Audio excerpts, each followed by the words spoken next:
নমস্কার, ভিল কিচেনে সবাইকে স্বাগত জানাই। আজকে আরেকটা নতুন রেসিপি নিয়ে আপনাদের সামনে চলে এসেছি। আর আজকে করব বাঁধাকপির একটা রেসিপি। আর আপনারা সবসময় দেখেছেন যে হাতের কাছে যেসব জিনিস পাওয়া যায় সেসব দিয়ে আমি ভিডিও করি। আজকেও সেরকমই একটা রেসিপি আপনাদের সঙ্গে শেয়ার করব। আশা করছি আপনাদের ভালো লাগবে। আপনারা প্রথম থেকে শেষ পর্যন্ত সঙ্গে থাকুন। ঋতু তো উপরের পাতাগুলো সব ছুলিয়েই দিয়েছে, এবার আমি ধুয়ে কেটে নিচ্ছি।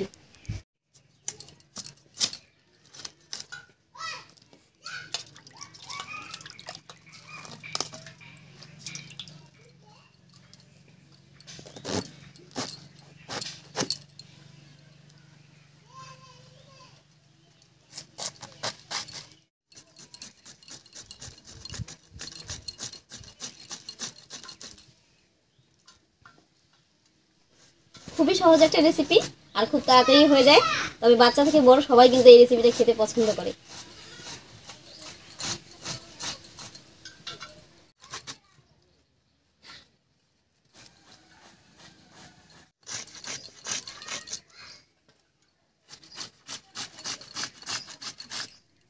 এখানে আমি অর্ধেকটা বাঁধাকপি খুবই কুচি করে কেটে নিয়েছি, আর সঙ্গে নিয়েছি দেখুন টুকরো টুকরো করে একটা আলু কেটে নিয়েছি, দুটো গাজর কেটে নিয়েছি, সঙ্গে কয়েকটা কাঁচা লঙ্কা আর একটা পেঁয়াজও খুব কুচি করে কেটে নিয়েছি।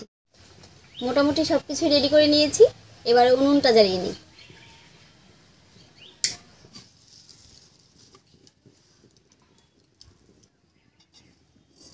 উনুন জ্বালিয়ে কড়াই বসিয়ে দিয়েছি। এবারে কড়াইতে দেবো সর্ষের তেল। তেল গরম হয়ে গেছে, তেলের মধ্যে দেবো পেঁয়াজ কুচি।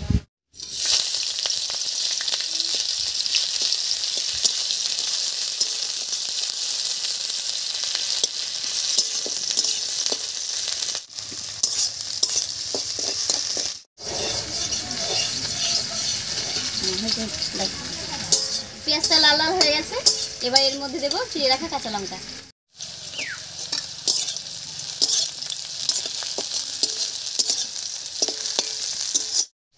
পেঁয়াজ আর লঙ্কা দুটোই হালকা ভাজা হয়ে গেছে, এবার এর মধ্যে দেবো কেটে রাখা আলু আর গাজর।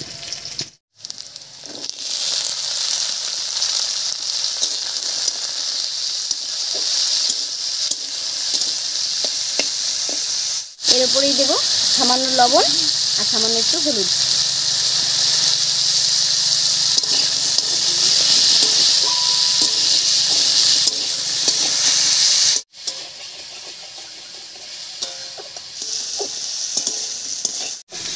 আলু আর গাজরটা হালকা ভাজা হয়ে গেছে, এবার এর মধ্যে কেটে রাখা বাঁধাকপিটা দেবো।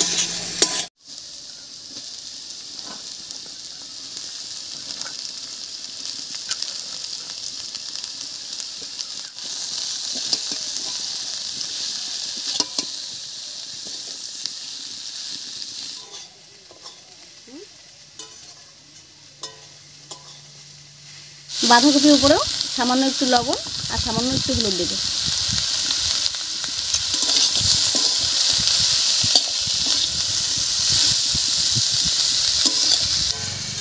এবারে বেশ কিছুক্ষণ রান্না করে একটু ভাজা ভাজা মতো করে নেব।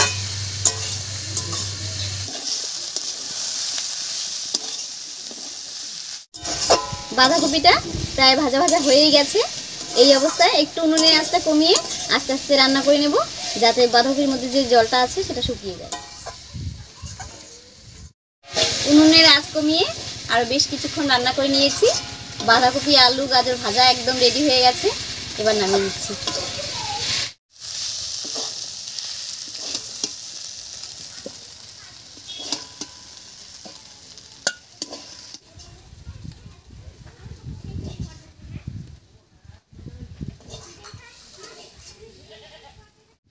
গরম গরম এই বাঁধাকপি ভাজা ভাত এবং রুটির সঙ্গে খেতে কিন্তু দারুণ লাগে।